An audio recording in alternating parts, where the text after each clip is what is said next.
ನಮಸ್ಕಾರ. ಯುವ ಕೆಂಪೇಗೌಡ ಯುವ ಸೇನೆಯ ರಾಮ ಜಿಲ್ಲಾಧ್ಯಕ್ಷರಾದಂಥ ರಾಜೇಶ್ ಮಾತಾಡ್ತಾ ಇರೋದು.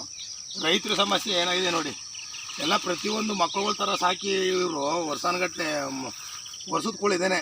ಇಡೀ ಟೆಕ್ನಿಕಲ್ ಬಾವಿ ಅಂತ ಒಂದೇ ಅಂತಲ್ಲ, ಎಲ್ಲ ಅಕ್ಕಪಕ್ಕದ ಹಳ್ಳಿಯವ್ರಿಗೂ ಸಮಸ್ಯೆ ಜಾಸ್ತಿ ಆಯ್ತದೆ ಹೊರತು ಆನೆ ಮಾಡಿರುವಂಥ ಕೆಲಸ ಹೆಚ್ಚಿತವಾಗಿದೆ.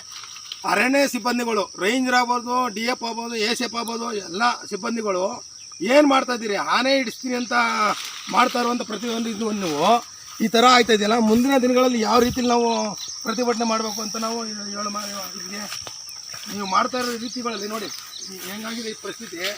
ರೈತನ ಬಾಳು 30 ರಿಂದ 40 ವರ್ಷ, ಇದನ್ನು ಯಾವ ರೀತಿಯಲ್ಲಿ ಅವರು ಜೀವನ ಮಾಡ್ತಾರಲ್ಲಿ ರೈತರಿಗೆ. ಯಾರೇ ನೀವು ಕೊಡುವ ಪುಡ್ಗಾಸಲ್ಲಿ ಅಂದರೆ 100 ರೂಪಾಯಿನ 200 ರೂಪಾಯಿನ ಕೊಡ್ತೇನೆ, ಒಂದು ಸಲ ಟೀಸಪ್ ಬರೋಲ್ಲ. ನೋಡಿರಿ ಮಾವನ ಮಗಳು ಏನಾಗಿದೆ ಪರಿಸ್ಥಿತಿ. ಬರೀ ರೇಖಾ ಅಧಿಕಾರಿಗಳು ಸ್ಪಂದಿಸ್ತಾರಲ್ಲ ಯಾವ್ದು ಇಲ್ಲಿ ಯಾವ ರೀತಿಯಲ್ಲಿ ನಾವು ಇದು ಮಾಡುವ ನೋಡಿದೆ. ರೈತರು ಭಾಳ ಈ ಥರ ಆಗೋದಲ್ಲ.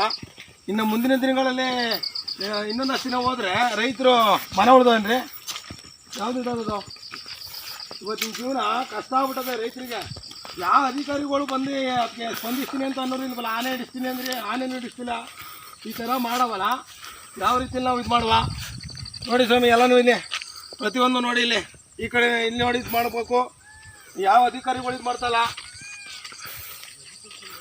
ಯಾವ DF ಇದು ಮಾಡ್ತಾರ, ರೈಲ್ವೆ ಇದು ಮಾಡ್ತಾರ, ಸ್ಪಂದಿಸ್ತಾ ಇಲ್ಲ. ಯಾವ ಅಧಿಕಾರಿಗಳು ಸ್ಪಂದಿಸ್ತಾ ಇಲ್ಲ.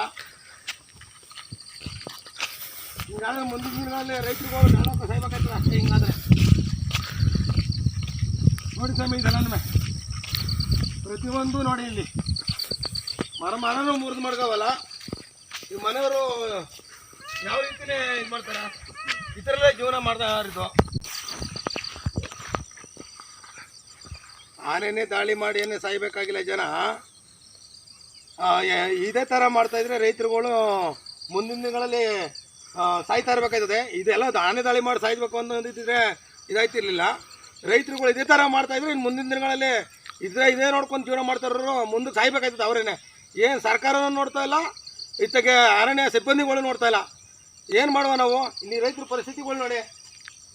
ಇದೊಂದೇ ಗ್ರಾಮ ಅಂತಲ್ಲ, ತೆಂಗಿನಕಲ್ ಗ್ರಾಮ ಒಂದೇ ಅಂತಲ್ಲ, ಈ ಅಕ್ಕಪಕ್ಕ ಹಳ್ಳಿಗಳೆಲ್ಲ ಈ ರೈತರದ್ದು ಸಮಸ್ಯೆ ಜಾಸ್ತಿ ಆಗ್ಬಿಟ್ಟದೆ. ಯಾವ ಅಧಿಕಾರಿಗಳು ಬಂದು ಇಲ್ಲಿ ಮಾಡ್ತಾ ಇಲ್ಲ. ಇದು ಕ್ರಮ ತಗೋತೀವಿರ ಇಲ್ವಾ? ಮುಂದಕ್ಕೆ ಪ್ರತಿಭಟನೆ ಮಾಡಬೇಕಾ? ಇದನ್ನು ನೀವೇ ಹೇಳ್ಬೇಕು ಅಂತ ನಾನು ಕೇಳ್ಕೊತಿದ್ದೀನಿ. ಅಧಿಕಾರಿಗಳಿಗೆ ಹೇಳ್ತಾ ಇರೋದು ಇಷ್ಟ, ಇಲ್ಲಿ ಬಂದು ಪರಿಶೀಲನೆ ಮಾಡ್ತಾನೂ ಇಲ್ಲ ಯಾವ ಅಧಿಕಾರಿಗಳುವೆ.